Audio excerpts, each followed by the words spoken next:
Welcome to a place where hearts unwind, infinite threads that gently bind, love and compassion in every line. Together we rise through space and time. Welcome back to Infinite Threads. I'm your host, Bob. Yesterday we talked about the hand that reaches back.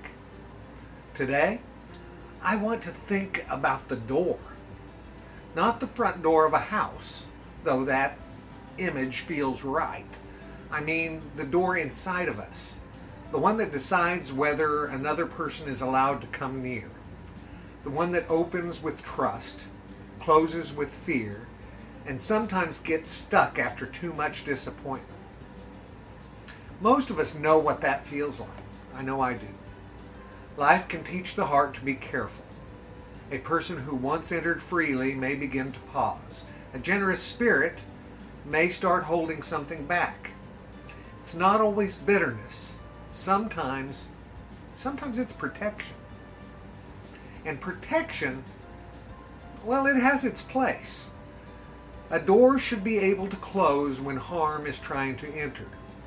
There is wisdom in knowing when to step away, when to rest, when to stop letting the same wound repeat itself under a softer name.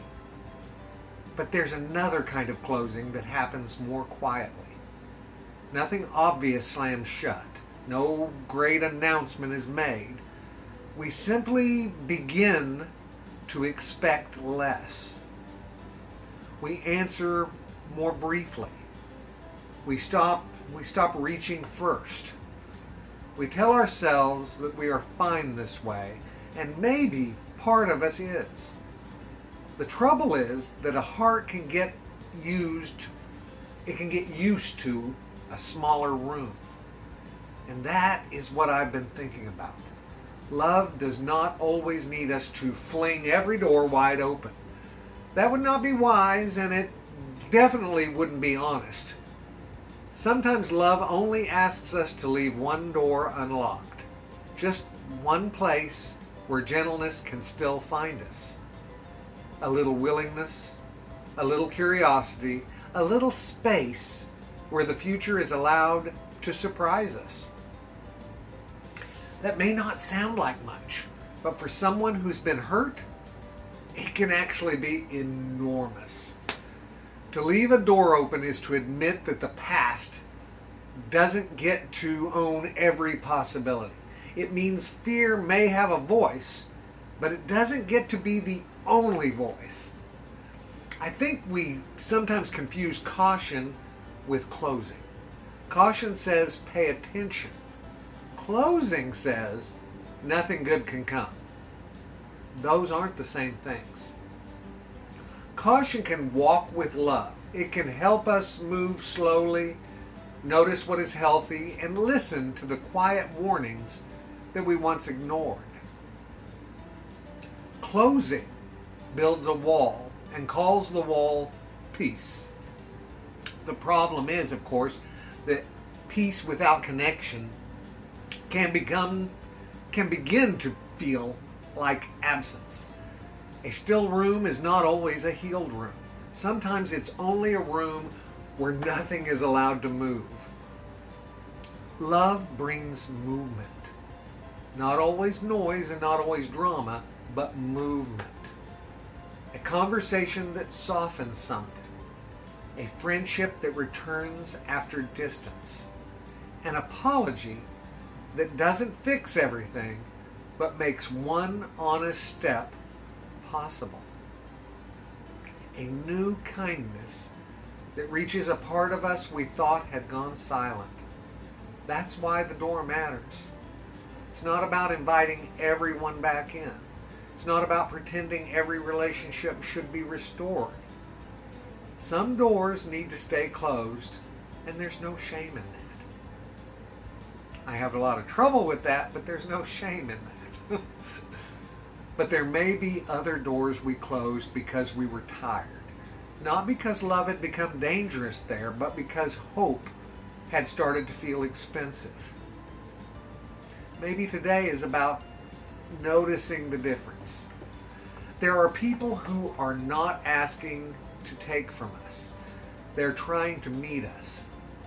There are moments that don't demand a lifelong promise.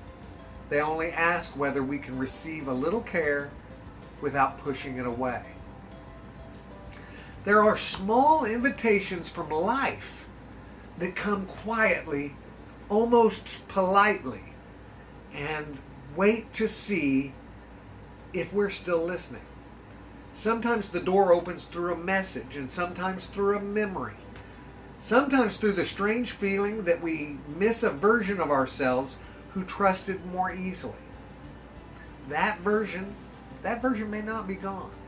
It may only be waiting for a safer way to return. I don't think love asks us to become naive again.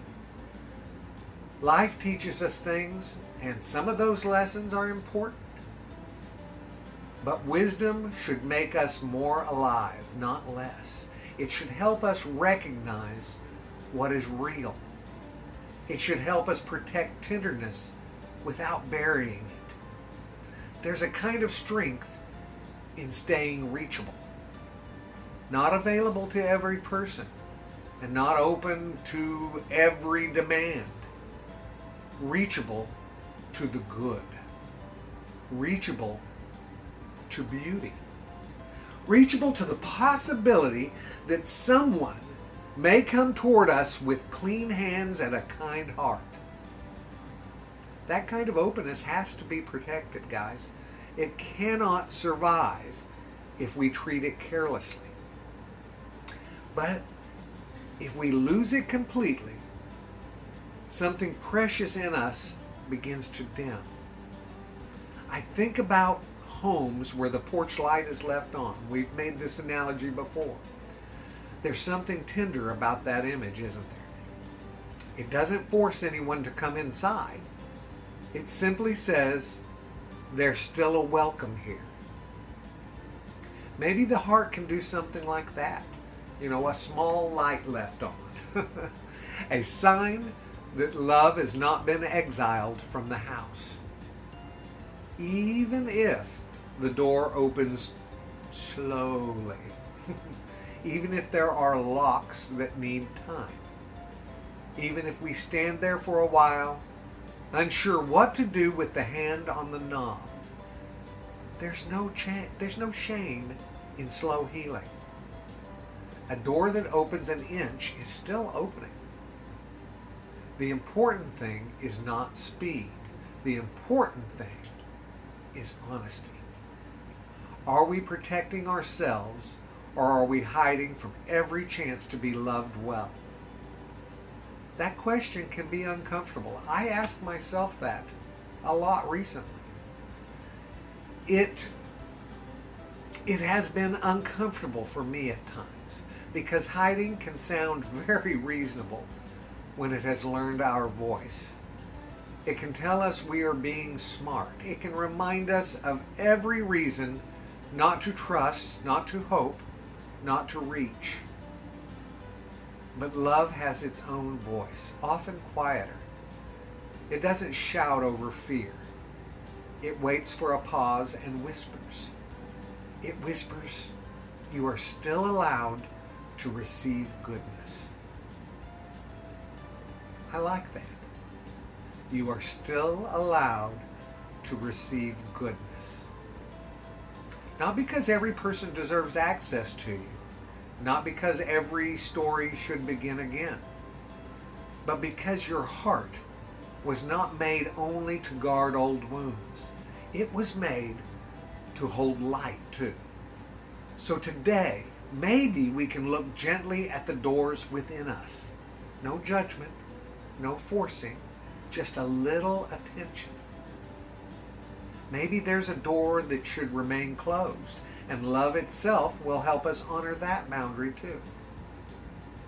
Maybe there's another one that has been closed long enough. Maybe some part of us is ready to hear the knock without assuming it's danger. If so, We don't have to rush. We can begin with the smallest opening, a conversation, a returned message, a willingness to let someone be kind without suspecting every motive. A quiet prayer, if that's our way, asking love to show us where the hinges have gone stiff. Love can return through small openings, guys. It doesn't always need some grand entrance. Sometimes it comes like morning light under a door. At first, just a line of gold. Then enough to see the room again. Thank you, guys. Thank you for spending this time with me on Infinite Threads. May we keep the wisdom to close what harms us. May we keep enough courage to open where love is trying to enter. And may the door be open. Every story, every